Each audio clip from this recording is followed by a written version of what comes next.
Guys, either you are happy, unhappy, successful, unsuccessful, satisfied, unsatisfied. There is a reason whatever you are being today.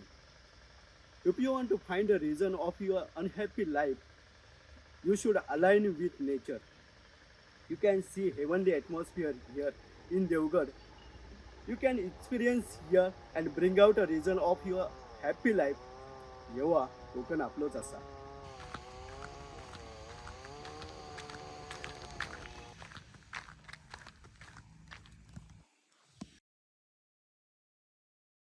आमचं सरकार आश्वासन देत नाही तर करून दाखवतं. 6 महिन्यात केंद्र प्रमुखांच्या जागा भरण्यात येतील. शिक्षक सेवकांना 16,000 पासून पगारवाढ केली आहे. 61,000 शिक्षकांना 18 कोटी रुपयांचं पॅकेज उपलब्ध करून दिलंय. जनगणना आणि निवडणूक वगळता शिक्षकांना एकही अशैक्षणिक काम होऊ देऊ नये असा GR काढलेला आहे. कमी पटसंख्येच्या शाळा बंद होणार नाहीत. समितीचं स्थान आमच्या हृदयात असल्यानं त्यांच्या समस्यांसाठी विस्तृत बैठक घेतली जाणार असल्याचं आश्वासन शालेय शिक्षण मंत्री दीपक केसरकर यांनी महाराष्ट्र राज्य प्राथमिक शिक्षक समितीच्या राज्य अधिवेशनात उपस्थित शिक्षकांना दिलं. आम्ही आश्वासन देत नाही, आम्ही करून दाखवतो. आणि त्याच्यामुळे शिंदे साहेब इथं येण्यापूर्वीच आदरणीय मुख्यमंत्री महोदय 3 दिवसाची रजा ही मी मंजूर केलेली आहे. खरं तर रजा द्यायची नाही असा जो शासनाचा निर्णय होता तो डावलून स्पेशल केस म्हणून रजा मंजूर केलेली आहे. दुसरी गोष्ट आपल्याला एकच सांगतो की ज्या दिवशी समितीची लोक मला पहिल्यांदा भेटली त्यावेळेला त्यांनी मला निदर्शनाला आणून दिलं की 70% केंद्र प्रमुखांच्या जागा मोकळ्या आहेत. आणि त्यावेळेला लगेच निर्णय घेतला की ह्या जागा येत्या 6 महिन्यामध्ये भरण्यात येतील. आणि त्याच्यासाठी जे जिल्हा परिषदेचा रूल आहे त्याच्यामध्ये चेंज करायला लागतं. मला तुम्हाला सांगायला आनंद होतो की हा रूल बदललेला आहे आणि आमची शिक्षक भरती झाल्यानंतर लगेच दुसरी परीक्षा ही तुमची सर्वांची होणार आहे आणि केंद्र प्रमुखांच्या सगळ्या जागा या भरल्या जाणार आहेत. ज्याचा उल्लेख आदरणीय शिंदे साहेबांनी केला की आपले शिक्षक सेवक आहेत. या शिक्षक सेवकांना 6,000, 4,000, 6,000 आणि 8,000 2,000, 4,000 आणि 6,000 अशा पगारावर त्यांची सुरुवात होत होती. आम्ही आता निर्णय घेतलेला आहे की 16,000, 18 आणि 20,000 याप्रमाणे शिक्षक सेवकांना वेतन दिलं जाईल. जिथं आपला लॅब असिस्टंट आहे ज्याच्यामध्ये माध्यमिक शाळांमध्ये असतात ते फक्त 2,000 रुपयाला काम करायचे, त्यांना सुद्धा आपण आता जवळजवळ 16,000 रुपये देण्याचा निर्णय घेतलेला आहे. प्रत्येक कॅटेगरीमधल्या लोकांना एवढंच नाही तर आपली जी अपेक्षा आहे की आपल्या अपेक्षा आणि शिक्षक समितीचंही वैशिष्ट्य राहिलेलं आहे की स्वतःपुरत्या मागण्या करत नाहीत तर त्या मागण्या तुम्ही विद्यार्थ्यांच्या सुद्धा करता. आणि म्हणून एक विद्यार्थ्यांच्या मनामध्ये आपल्या गुरुजींच्याबद्दल प्रचंड आस्था असते आणि तेवढीच आस्था तुमच्या मनामध्ये सुद्धा ही आपल्या मुलांच्याबद्दल असते. म्हणून तुम्ही या ठिकाणी विषय काय मांडला की आम्ही ज्या वेळेला गणवेश वाटतो त्यावेळेला ते OBC असेल, BC असेल, दारिद्र्य रेषेखालची मुलं असतील, या सर्वांना आपण गणवेश वाटतो. पण त्याच्या शेजारीच ओपनचा मुलगा बसलेला असतो आणि त्याला गणवेश नाही मिळाला तर मग तो नाराज होतो. ही भावना केवळ गुरुजींच्याच मनामध्ये येऊ शकते आणि तुमच्या भावनेची आम्ही दखल घेतलेली आहे. मुख्यमंत्री महोदयांना मी 2 दिवसापूर्वी भेटलो, आदरणीय उपमुख्यमंत्री महोदयांना भेटलो. खरं तर हे जाहीर करण्याचा अधिकार हा अर्थमंत्र्यांचा असतो. आणि मी तुम्हाला सांगतो की येतं बजेट ज्यावेळेला तुम्ही वाचाल त्यावेळेला मुलांच्या मनामधली ही भावना 100% पूर्ण झालेली असेल एवढं मी आपल्याला निश्चितपणे सांगतो. हे सरकार केवळ एक तुमच्यापुरतं काम करतं असं नाही तर प्रत्येकाचे प्रश्न असतील, ते शेतकऱ्यांचे प्रश्न असतील, ते कष्टकऱ्यांचे प्रश्न असतील, ते महिलांचे प्रश्न असतील, निर्णय घेण्याच्या संदर्भात सरकार कधीही मागे राहिलेलं नाही. आणि शिंदे साहेब मुख्यमंत्री झाल्यानंतर आणि आदरणीय फडणवीस साहेब उपमुख्यमंत्री झाल्यानंतर निर्णय घेण्याची एक प्रचंड प्रक्रिया सुरू झाली.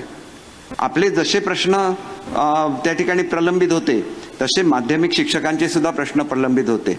अनेक संस्थांमध्ये 2-2, 4-4, 5-5 हजार रुपयावर शिक्षकांना राबवून घेतलं जात होतं. कोणीही ह्या प्रश्नाकडे 18 वर्षामध्ये बघितलेलं नव्हतं. परंतु ज्या दिवशी आपला शिक्षक दिन होता त्या दिवशी आदरणीय मुख्यमंत्री महोदयांनी मला सांगितलं की शिक्षक दिनाच्या नुसत्या शुभेच्छा देऊन चालणार नाहीत, तर शिक्षकांचे सगळे प्रश्नसुद्धा सोडवले पाहिजेत। आणि ते जे सांगितलं, मी आपल्याला सांगू इच्छितो की 18 वर्ष जे शिक्षक विनाअनुदानित होते, ज्यांची टप्पावाढ झालेली नव्हती, अशा 61,000 शिक्षकांचा एका वेळेला आम्ही निर्णय केला आणि मुख्यमंत्री आणि उपमुख्यमंत्र्यांनी 1100 कोटी रुपयाचं पॅकेज हे शिक्षकांना उपलब्ध करून दिलं। आणि त्याच्यामुळे मागण्या अनेक असतात। 2005ला जे शिक्षक सेवक म्हणून लागले, त्यांची मागणी होती की आम्ही नोकरीला लागलो त्या तारखेपासून आम्हाला जुनी पेन्शन मिळावी। खरं तर याच्यावर अनेक कोर्ट केसेस झाल्या, कोर्टाचे निकाल सरकारच्या बाजूने लागले, सुप्रीम कोर्टामध्ये अपील चालू आहे। पण तुम्ही आपल्याला एकच गोष्ट सांगू इच्छितो की मुख्यमंत्री महोदय, उपमुख्यमंत्री महोदय, आता तर मुख्यमंत्री महोदय स्वतः बोलतीलच तुमच्याशी, त्यांनी सांगितलेलं आहे की ज्या कमिटीचा रिपोर्ट आहे की या संदर्भात काय करायचं तो माझ्याकडे घेऊन या, आपण उपमुख्यमंत्री महोदयांशी चर्चा करतो आणि या संदर्भात, कारण हा निर्णय जो आहे हा शिक्षकांपुरता मर्यादित आहे, कारण असा अन्याय कोणावरही झालेला नाही, कारण इतर ठिकाणी शिक्षक सेवक ही कॅटेगरीज नसते। आणि त्याच्यामुळे इथं जे झालेलं आहे याच्या संदर्भात जे काय मुख्यमंत्री महोदय त्याच्यावर विचार करणार आहेत, तो ज्यावेळेला त्यांची मीटिंग होईल, आता ते स्वतःच बोलणार आहेत, त्याच्यामुळे त्या बाबतीत मी काय बोलणं योग्य नाही। परंतु एक गोष्ट मला तुम्हाला सांगायची आहे की तुमची छोटीशी जरी मागणी असेल तरी प्रत्येक गोष्ट आम्ही एवढ्या काळजीपूर्वक करत असतो। अनेक वेळेला मी निवडणुकीमध्ये बघितलेलं आहे की ज्यांच्यासाठी, ज्या माध्यमिक शिक्षकांसाठी मी एवढा मोठा निर्णय घेतला, परंतु प्रत्यक्षामध्ये मात्र दुसऱ्याच कुठल्या गोष्टीचा इश्यू केला जातो। म्हणजे 1100 कोटी रुपये दिले, त्याला बजेट तरतूद केले, परंतु त्याचा GR हा निघू शकलेला नव्हता। त्यावेळेला आचारसंहिता अचानक लागल्यामुळे त्याचा एवढा मोठा त्या इलेक्शनमध्ये इश्यू केला गेला, जणू काही आपल्यासाठी घडणारच नाही, म्हणजे देणारे राहिले बाजूला आणि गैरसमज जो पसरवला गेला, मला त्याचं आश्चर्य वाटतं। खरं तर आमच्या जागी दुसरं कुठलं सरकार असतं तर GR काढताना मुळातच नियम असा आहे की ज्या तारखेला GR निघतो त्याच तारीखपासून तो पगार सुरू होतो। परंतु आमचं शिंदे साहेबांचं असं सरकार आहे की हा निर्णय घेताना आम्ही सांगितलं की जे आम्ही घोषित केलेलं आहे आणि ज्याला आम्हाला GR काढायचा होता त्या 1 जानेवारीपासून आम्ही शिक्षकांचे पगार सुरू केलेले आहेत। आणि म्हणून तुम्हाला सांगू इच्छितो की मागण्या अनेक असतात। तुमची मागणी होती की शिक्षकेतर कामं आपल्याला देऊ नये, ताबडतोब त्याचा GR काढला आणि त्याच्यामध्ये जे जनगणना आणि इलेक्शन हे प्रत्येकाला कंपल्सरी असतं, हे 2 विषय वगळता तुम्हाला एकही अशैक्षणिक काम देऊ नये असा GR त्या ठिकाणी काढलेला आहे। आणि ज्या ठिकाणी माझ्याकडे अशा तक्रारी आल्या की अमुक एका समारंभाला जिल्ह्याच्या गेटवर फुलं देण्यासाठी शिक्षकांना दिलं, त्या ठिकाणी त्या अधिकाऱ्यांवर कारवाई सुद्धा करण्याचे आदेश हे मी शिक्षण मंत्री म्हणून दिलेले आहेत। शेवटी शिक्षण हे एक पवित्र कार्य आहे आणि ह्या पवित्र कार्यामध्ये काम करत असताना तुम्हाला आवश्यक तो मान सुद्धा मिळाला पाहिजे। मोदी साहेबांची इच्छा आहे की एक नवीन अशी दिशा मुलांच्या भवितव्याला दिली पाहिजे आणि ही दिशा कोण देणार आहे तर तुम्ही देणार आहात। मला स्वतःला असं वाटतं की मनुष्याला जीवदान कोण देतं? डॉक्टर देतो आणि विद्यार्थ्यांना नवीन दिशा आणि नवीन जीवन कोण देतं तर तो शिक्षक देतो। आणि त्यामुळे जसं डॉक्टरच्या गाडीवर DR लिहिलेलं असतं तसं तुमच्या गाड्यांवर TR लिहिण्याची सुविधा सुद्धा लवकरच देण्याचा आमचा विचार आहे। मी मुख्यमंत्री महोदयांशी चर्चा केलेली आहे आणि मुख्यमंत्री महोदयांची एवढं तुमच्याबद्दल आत्मीयता आहे की तुम्हाला एक दर्जा मिळाला पाहिजे। उद्या तुमची गाडी कोणी अडवता कामा नये, याच्यामध्ये एक शिक्षक बसलेला आहे जो मुलांना नवीन दिशा देतो। अशा तऱ्हेचा बदल महाराष्ट्रामध्ये घडला पाहिजे आणि हा घडवत असताना गुणवत्तापूर्व शिक्षक हे सुद्धा आपल्याला विद्यार्थ्यांना द्यायला लागेल। आणि म्हणून आपल्याला मी एक गोष्ट निश्चितपणे सांगू इच्छितो की हे करत असताना आम्ही लेटेस्ट टेक्नॉलॉजी आणतोय। शिक्षकांना रेज आपले पेपर मुलांचे तपासायला लागतात, त्याच्याऐवजी हे पेपर आर्टिफिशियल इंटेलिजन्सच्या माध्यमातून आपोआप तपासले जातील का आणि तुमचं पेपर तपासण्याचं काम कमी करून मुलांच्या गुणवत्तेवर तुम्ही अधिक लक्ष देऊ शकाल का, याच्यावर सुद्धा आम्ही निश्चितपणे विचार करतोय।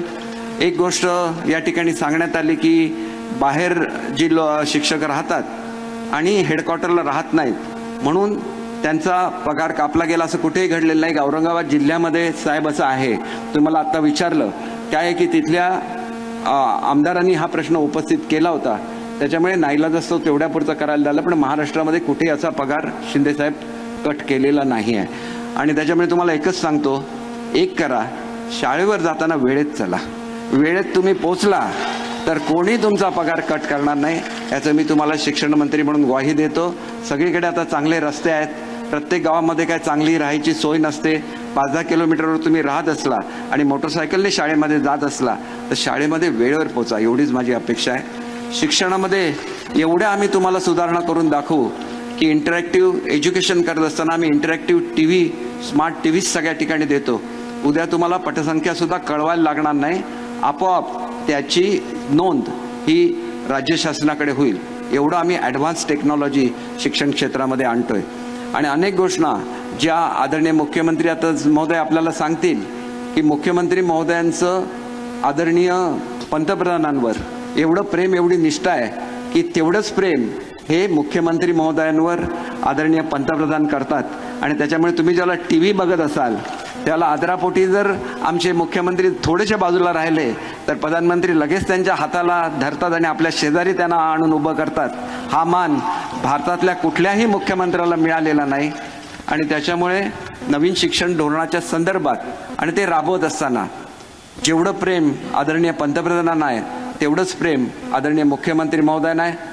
मग त्या टिंकरिंग लॅब्स असतील, रोबोटिक लॅब्स असतील, आर्टिफिशियल इंटेलिजन्स असेल, प्रत्येक गोष्ट तुमच्यापर्यंत पोचणार आहे. तुम्ही चांगलं शिक्षण देऊन पुढची पिढी घडवावी एवढी मी अपेक्षा करतो. आदरणीय मुख्यमंत्री महोदयांना पुढे जायचं आहे.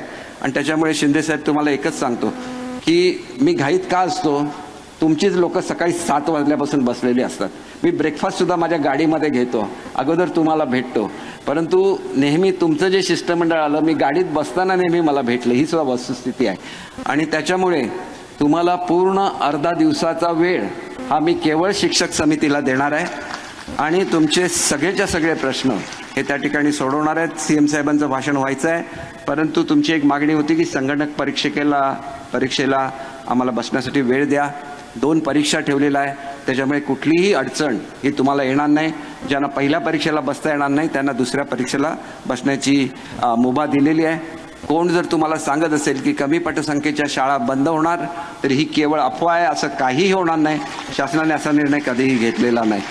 शालार्थ याच्यामध्ये सुधारणा होते आहे, हे आम्ही सगळं करतोय. तुमच्या वेळेवर पगार होण्याच्या संदर्भात मुख्यमंत्री महोदयांनी आत्ताच मला चर्चा केली येताना माझ्याबरोबर गाडीमध्ये, आणि मला म्हणत होते की कुठल्याही परिस्थितीमध्ये थोडासुद्धा वेळ हा शिक्षकांच्या पगारामध्ये होता कामा नये. आणि त्याच्यासाठी आम्ही स्टेट बँक ऑफ इंडियाबरोबर आमची बोलणी चालली आहे, कशी ॲडव्हान्स टेक्नॉलॉजी घेता येईल आणि तुमचा पगार कसा वेळेवर तुमच्या खात्यावर पोचेल याची आम्ही निश्चितपणे खात्री घेऊ. मध्यंतरीच्या काळात काही जिल्ह्यामध्ये असं झालेलं होतं की जे 7व्या वेतनाचा जो फरक वगैरे देताना त्यांनी शिक्षकांसाठी पाठवलेल्या वेतनातून दिला, आणि त्याच्यामुळे काही जिल्ह्यांमध्ये 1 महिन्याचा वगैरे फरक पडत होता. आदरणीय मुख्यमंत्री महोदय, उपमुख्यमंत्री महोदयांशी बोललेले आहेत. ही रक्कमसुद्धा आता आमच्या खात्यावर येते आहे. आणि त्याच्यामुळे तुम्हाला एक असे मुख्यमंत्री लाभलेले आहेत की ज्यांच्याकडे मागणी करायला लागत नाही, ते स्वतःहून आम्हाला विचारत असतात की काय करायचं. आणि म्हणून PM-श्री योजनांच्याबद्दल स्वतः साहेब तुमच्याशी बोलतील. परंतु मुलांसाठी जे टॉयलेट्स लागतात, मला नेहमी मुख्यमंत्री साहेब विचारत असतात की मुलांसाठी चांगले टॉयलेट्स पाहिजेत आणि त्याची सफाईसुद्धा वेळेवर झाली पाहिजे. त्यांनी मला कॅबिनेटमध्ये सांगितलं की याच्या पुढच्या काळामध्ये तुमच्याकडे ज्या मुलांसाठी टॉयलेट्स असतील, ग्रामपंचायतीला हे काम देण्यात येईल की त्यांचा कर्मचारी येईल आणि तुमचे टॉयलेट्स त्या ठिकाणी साफ करून देईल, जेणेकरून मुलांना तुम्ही चांगल्या सुविधा देऊ शकाल. 590 कोटी रुपये हे आदरणीय मुख्यमंत्री महोदयांच्या नेतृत्वाखाली नुसते टॉयलेट्स आणि तुमच्या कंपाऊंड वॉल बांधण्यासाठी दिलेले आहेत. आणि त्याच्यामुळे अनेक गोष्टी बोलता येतील. आणि एवढं बोलत राहिलो तर मला असं वाटतं की आम्ही स्वतः भाग्यवान आहोत की आम्ही अशा मुख्यमंत्र्यांच्या आणि उपमुख्यमंत्री महोदयांच्या नेतृत्वाखाली काम करतो की ज्यांना जनतेबद्दल काळजी आहे. आणि तुम्हाला एवढे 4 पानं भरून तुमच्या मागण्या आहेत. आता जर भाषण करायला लागलो तर मला 1 तास भाषण करायला लागेल. मुख्यमंत्री महोदय असे आहेत की खरं तर त्यांच्या शेड्यूलमध्ये हा 16 तारीख आलेली नव्हती. शिंदेसाहेब, थोडीशी चूक तुमची सुद्धा आहे की तुम्ही मला न विचारता 16 तारीख घेतली, मी तुम्हाला 20 तारीख देत होतो. मुख्यमंत्री महोदयांना खरं तर आज वेळ नव्हता, जळगावला जायचं होतं. 3-4 अत्यंत महत्त्वाच्या मीटिंग त्यांच्या आहेत. परंतु असे मुख्यमंत्री की रात्रीच्या रात्री त्यांनी आपला निर्णय बदलला, एका दिवसामध्ये तुमचा कार्यक्रम घेतला आणि आज जळगावला न जाता तुमच्या कार्यक्रमाला ते उपस्थित आहेत। आणि म्हणून मी तुम्हाला सांगतो की ज्या ज्या तुमच्या मागण्या आहेत ह्या सगळ्यांच्या संदर्भात मुख्यमंत्री साहेब तर बोलतीलच, परंतु मी एक डिटेलमध्ये मीटिंग घेईन आणि समितीचं जे स्थान आहे ते आमच्या हृदयामध्ये आहे आणि त्याच्यामध्ये शिंपी साहेबांनी त्या काळामध्ये जे केलं ते कोणीही विसरणार नाही। आणि एक जी परंपरा आपल्या समितीला आहे ही परंपरा अशी आहे की तुमचं काम अव्याहतपणे चालू आहे। दरवर्षी काय तुम्ही तुमचं अधिवेशन घेत नाही, 3 वर्षातून एकदा घेता। त्याच्यामुळे याच्या पुढच्या काळामध्ये जे लोक 3 वर्षातून एकदा अधिवेशन घेतात त्यांच्यासाठी स्पेशल अशा सुट्ट्या डिक्लेअर केल्या जातील, दरवर्षी सुट्ट्या डिक्लेअर केल्या जाणार नाही, एवढं या प्रसंगी सांगतो। अनेक जे आपण या ठिकाणी काही धोरणामध्ये अपेक्षा व्यक्त केलेली की काही बदल करावे, निश्चितपणे तुमच्याशी चर्चा करून हे सगळं केलं जाईल याची आपल्याला खात्री देतो। पुन्हा एकदा आपणा सर्वांचं मनापासून अभिनंदन करतो की महाराष्ट्राच्या कानाकोपऱ्यातून या ठिकाणी आपण आलेले आहात। पुढच्या काळामध्ये अशा सुविधा निर्माण केल्या जातील की तुम्हाला जर डायरेक्ट गडचिरोलीवरून शिक्षण मंत्र्यांशी बोलायचं असेल तर ते सुद्धा तुम्ही बोलू शकाल, एवढी ॲडव्हान्स टेक्नॉलॉजी आम्ही महाराष्ट्रामध्ये आणू एवढी आपल्याला ग्वाही देतो। आणि आपण दिलेल्या प्रेमाबद्दल आपला आभारी आहे। वेंगुर्ला शहरामध्ये आमच्या सर्व जिल्ह्याच्या समितीच्या कार्यकर्त्यांनी खूप मेहनत घेतलेली आहे हे यशस्वी करण्यामागे। कोरगावकर साहेबांनी त्यांच्या सर्व सहकाऱ्यांचं मी या निमित्ताने मनापासून अभिनंदन करतो। पुन्हा एकदा आपणा सगळ्यांच्या वतीने महाराष्ट्राच्या लाडक्या मुख्यमंत्र्यांचं वेंगुर्ला शहरामध्ये मनापासून स्वागत करतो आणि माझे 2 शब्द संपवतो। जय हिंद, जय महाराष्ट्र।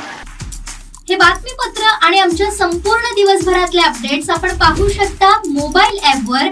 लगेचच प्ले स्टोअर वर जा आणि डाउनलोड करा कोकणसाद लाईव्हचं मोबाईल ॲप।